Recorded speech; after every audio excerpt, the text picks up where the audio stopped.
കർത്താവിൻ്റെ അതിപരിശുദ്ധ നാമം മഹത്വപ്പെടുമാറാകട്ടെ. ഗ്രേസ് ടിവിയിൽ കൂടെ നടത്തിയ വഴികൾ എന്ന പ്രോഗ്രാമിൽ ഇന്ന് നമ്മൾ പരിചയപ്പെടുവാനും അനുഭവ സാക്ഷ്യം കേൾക്കാനും പോകുന്നത് ഫ്ലൈറ്റ് യാത്രയുടെ മധ്യത്തിൽ വെച്ച് ഫ്ലൈറ്റിൽ വെച്ച് ശ്വാസം നിലച്ചുപോയി ഈ ലോകത്തോട് യാത്ര പറഞ്ഞ് അരമണിക്കൂറോളം യേശുവിൻ്റെ ഒപ്പം ജീവിച്ച ഒരു ധീര വനിതയുടെ അനുഭവമാണ്. 2006 ലണ്ടനിൽ നിന്നും കുവൈറ്റ് എയർവേസിൽ അമേരിക്കയിലേക്ക് തൻ്റെ മക്കളെയും കൊച്ചുമക്കളെയും കാണുവാനായി ഈ ദമ്പതികൾ യാത്ര തിരിക്കുകയാണ്. കോട്ടയം വാകത്താനം പാദ്യപ്പള്ളി ഭവനത്തിൽ കുഞ്ഞവറച്ചാനും സഹധർമ്മിണി അമ്മണി കൊച്ചമ്മയുമാണ് ഈ യാത്ര ചെയ്യുന്നത്. ഈ യാത്ര ആരംഭിക്കുന്ന സമയം ഏതാണ്ട് ലണ്ടനിൽ നിന്നും ഈ ഫ്ലൈറ്റ് എടുക്കുന്ന ആ സമയമായപ്പോൾ പ്രിയ മാതാവിന് ശ്വാസം മുട്ടൽ തീവ്രമായ അവസ്ഥയിലേക്ക് വരികയാണ്. വല്ലാത്ത സാഹചര്യത്തിൽ തനിക്ക് നടക്കുവാനോ ഇരിക്കുവാനോ കഴിയാത്ത ഒരു സിറ്റുവേഷൻ വന്നപ്പോൾ തനിക്ക് ഓക്സിജൻ മാസ്ക് കൊടുത്ത് യാത്ര തുടരുവാൻ തുടങ്ങി. ലണ്ടനിൽ നിന്നും ഉയർന്നു പൊങ്ങിയ ഫ്ലൈറ്റിൽ കുറേ സമയങ്ങൾ കഴിഞ്ഞപ്പോൾ ഈ മാതാവിൻ്റെ നില വളരെ ഗുരുതരമാകുകയാണ്. കുഞ്ഞവറച്ചാൻ എന്ത് ചെയ്യണം എന്നറിയാതെ യേശുവിനോട് പ്രാർത്ഥിച്ചുകൊണ്ടേയിരുന്നു. ആ സമയം ആ ഫ്ലൈറ്റിനകത്തുണ്ടായിരുന്ന ഡോക്ടർമാർ വന്നിട്ട് ഈ മാതാവിൻ്റെ രോഗാവസ്ഥകൾ തിരിച്ചറിയുകയും അവർക്ക് ഓക്സിജൻ കൊടുക്കുവാൻ നിർദ്ദേശിക്കുകയും ചെയ്തു. എന്നാൽ അല്പം കഴിഞ്ഞപ്പോൾ ഈ ഓക്സിജൻ മാസ്ക് താൻ വലിച്ചെറിയുകയും പരിഭ്രാന്തി വരുത്തിയ അനുഭവങ്ങൾ ആ ഫ്ലൈറ്റിനകത്തുണ്ടായി. ഈ ധീര വനിതയുടെ സ്ഥിതി വളരെ മോശകരമാണ് എന്ന് അറിഞ്ഞ് ലണ്ടനിൽ നിന്നും ഉയർന്നു പൊങ്ങിയ കുവൈറ്റ് എയർവേസ് അയർലൻഡിലേക്ക് തിരികെ അയച്ചു. അങ്ങനെ അയർലൻഡിലേക്ക് ഈ ഫ്ലൈറ്റ് ലാൻഡ് ചെയ്യുന്ന സമയം പ്രിയ മാതാവ് സ്വർഗത്തിൽ തൻ്റെ പിതാവായ യേശുവിൻ്റെ അടുക്കിലേക്ക് പോവുകയായിരുന്നു. കുഞ്ഞവറച്ചാൻ നോക്കുമ്പോൾ കണ്ണുകൾ തുറിച്ച് വാ തുറന്നു പിടിച്ച് ശരീരം മുഴുവനും മുഖം മുഴുവനും കരിനീലിച്ച് ജീവനറ്റ നിലയിൽ ആ ഫ്ലൈറ്റിൽ വെച്ച് അച്ചായൻ കാണുകയാണ്. വേഗത്തിൽ ഡോക്ടർമാർ തങ്ങളുടെ സഹധർമ്മിണിയായ അമ്മണിക്കൊച്ചമ്മയുടെ മരണം സ്ഥിരീകരിക്കുന്നു. ഈ കഥയാണ് ഇന്ന് നമ്മളിവിടെ ചർച്ച ചെയ്യുന്നത്. പ്രിയ കുഞ്ഞാറച്ചാൻ തീരുമാനിച്ചു, ദൈവമേ, ഞാൻ ഈ ഡെഡ് ബോഡിയുമായിട്ട് എൻ്റെ നാട്ടിലേക്ക് ഇന്ത്യയിലേക്ക് ഞാൻ തിരികെ പോകണമോ? യേശുവിനോട് ഇങ്ങനെ പറഞ്ഞു, ഈ ബോഡിയുമായിട്ട് എന്നെ അയക്കരുത്. ജീവനുള്ള ഒരു വ്യക്തിയുമായിട്ടാണ് ഞാൻ യാത്ര തുടർന്നത്. എന്നാൽ തിരികെ പോകുമ്പോഴും എൻ്റെ മക്കളുടെ അടുക്കൽ ഞാൻ എത്തുന്നത് ജീവനുള്ള ഒരു മാതാവിനെയും കൊണ്ട് അവരുടെ അമ്മയും കൊണ്ട് പോകണം എന്ന് യേശുവിനോട് പ്രാർത്ഥിക്കാൻ തുടങ്ങി. അരമണിക്കൂറോളം ശരീരത്തിൽ ജീവൻ നഷ്ടപ്പെട്ട് സ്കിന്നുകളെല്ലാം കരിനീലിച്ച് കണ്ണുകളെല്ലാം തള്ളി വാ പൊളിച്ച് ജീവൻ നഷ്ടപ്പെട്ട് കിടക്കുന്ന ആ അമ്മയുടെ ശരീരത്തിലേക്ക് അയർലൻഡിലെ എയർപോർട്ടിൽ താൻ ചെല്ലുന്നതിന് തൊട്ട് മുമ്പ്, ആ ഫ്ലൈറ്റ് ലാൻഡ് ചെയ്യുന്നതിന് തൊട്ട് മുമ്പ് യേശുവിനെ കണ്ടിട്ട് അമ്മ തിരികെ വരികയാണ്. ആ സമയത്ത് കുഞ്ഞവറച്ചായൻ ദൈവസന്നിധിയിൽ പ്രാർത്ഥിച്ചുകൊണ്ടേയിരുന്നു.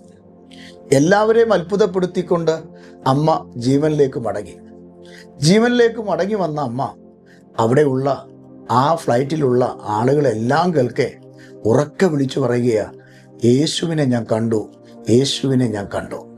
യേശുവിൽ ആയിത്തീർന്ന അമ്മ പറഞ്ഞത് ഇങ്ങനെയാണ്, ഞാൻ എത്തിച്ചേർന്ന സ്ഥലത്ത് ഒരു വെൺമേഘം ഞാൻ കണ്ടു. വെൺമേഘത്തിൻ്റെ അപ്പുറവും ഇപ്പുറവും നമുക്ക് കാണാം കർത്താവിൻ്റെ കൈ പിടിച്ചിരിക്കുന്നത് കണ്ടിട്ടുണ്ട്. അങ്ങനെ ഞാനും കർത്താവും ആ മേഘത്തിലേക്ക് കടന്നുപോയി. അവിടെ കുറേ ആത്മാക്കളെ കാണുവാൻ ഇടയായി. അവർ അന്നമ്മേ അന്നമ്മേ എന്ന് വിളിക്കുന്നത് ഞാൻ കേട്ടു. എന്നെ സ്കൂളിൽ ചേർത്തപ്പോൾ ഇട്ട പേരാണ്. സ്കൂളിൽ പഠനം കഴിഞ്ഞ് ആരും എന്നെ ആ പേര് വിളിച്ചിട്ടുമില്ല. എല്ലാവരും അമ്മണി എന്നാണ് വിളിച്ചിരുന്നത്. പക്ഷേ ഇവിടെ ആ മേഘത്തിൽ യേശുവിൻ്റെ കൈക്ക് പിടിച്ച് ചെന്നപ്പോൾ സ്കൂളിൽ ഇട്ട പേരാണ് അവിടെ വിളിച്ചത് അന്നമ്മേ അന്നമ്മേ എന്ന്.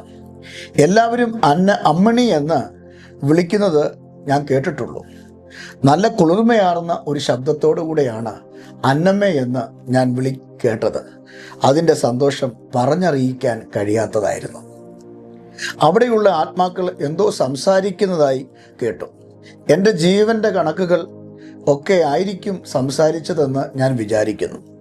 ഞാൻ എൻ്റെ കർത്താവിൽ ആയിരുന്നതുകൊണ്ട് ആരും എന്നെപ്പറ്റി ഒരു കുറ്റവും പറയുന്നതായും ഞാൻ കേട്ടില്ല.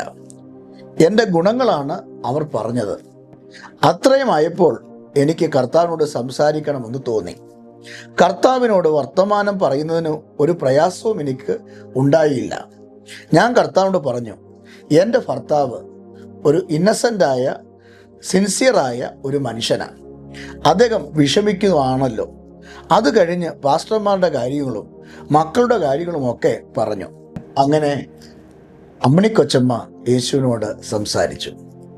ആ സമയത്ത് ജീവൻ തിരിച്ചു കിട്ടിയ അമ്മണിക്കൊച്ചമ്മയെ അയർലൻഡിലുള്ള ഹോസ്പിറ്റലിൽ അഡ്മിറ്റാക്കുകയും ഏതാണ്ട് ചില ദിവസങ്ങൾ അവിടെ തുടർന്ന് തൻ്റെ ആരോഗ്യനിലയൊക്കെ മെച്ചപ്പെടുത്തിയതിനു ശേഷം വീണ്ടും അയർലൻഡിൽ നിന്നും അമേരിക്കയിൽ തൻ്റെ മക്കളുടെ അടുക്കലേക്ക് താൻ എത്തിച്ചേർന്നു. നീണ്ട വർഷങ്ങൾ ആ പ്രിയ മാതാവ് ജീവിച്ചിരുന്നു. ശേഷം താൻ പ്രിയം വെച്ച കർത്താവിൻ്റെ സന്നിധിയിൽ ചേർക്കപ്പെട്ടു. ഇന്ന് കർത്താവിൻ്റെ സന്നിധിയിൽ ആ പ്രിയ ധീര വനിത വിശ്രമിക്കുന്നു. പ്രിയരെ, യേശുവിൻ്റെ കൂടെ നടന്നാൽ യേശു നമ്മുടെ കൈക്ക് പിടിക്കും. യേശുവിൻ്റെ സാന്നിധ്യം അനുഭവിച്ചറിയാൻ കഴിയും.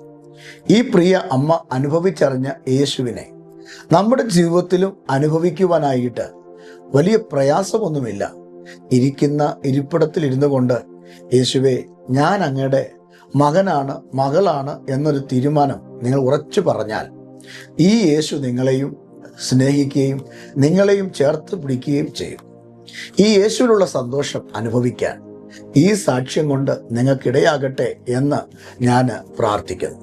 അങ്ങനെ അരമണിക്കൂർ മരണപ്പെട്ട പ്രിയ അമ്മച്ചിക്ക് വീണ്ടും ജീവൻ കൊടുത്ത് ഈ ഭൂമിയിൽ പിന്നെയും ജീവിക്കാൻ ഇടവരുത്തിയെങ്കിൽ, പ്രിയരെ, യേശുവിലുള്ള ജീവൻ നിത്യജീവനാണ്. കർത്താവിൻ്റെ വചനം ഇങ്ങനെ പറയുന്നു, അവനിൽ വിശ്വസിക്കുന്നവൻ മരിച്ചാലും ജീവിക്കും. അതെ പ്രിയരെ, യേശുവിൽ വിശ്വസിക്കുന്നെങ്കിൽ നമുക്കൊരു ജീവനുണ്ട്.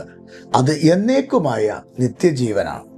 അവനെ കൈക്കൊണ്ട് അവൻ്റെ നാമത്തിൽ വിശ്വസിക്കുന്ന ഏവർക്കും ദൈവമക്കളാകുവാൻ അധികാരം കൊടുത്തിരിക്കുമ്പോൾ ഈ അധികാരം എനിക്കും നിനക്കും കൈവശമാക്കാൻ യേശുവിനായി ജീവിതം സമർപ്പിക്കാം.